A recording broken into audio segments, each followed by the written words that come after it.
In today's video, we discuss how to convert a lowercase text to uppercase using keyboard shortcut in Microsoft PowerPoint presentation. For example, if you are preparing the PPTs, that is Microsoft PowerPoint presentation. Now you know that this everything is in a lowercase now, and suppose if I want to change it to uppercase, I select this and add text, and after that I am going to press this this is the shift key and this is the F3 key. So if I press the shift key and F3 key, then you can see that only this K have been become capital, and if you want to change everything to uppercase, you must press this shift key and F3 key, these two keys at the same time one more time, then you can see that everything have been changed, converted to lowercase to uppercase.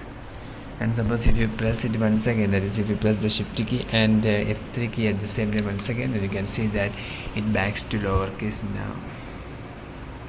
Hope this video is useful. For more videos you can subscribe. Thank you.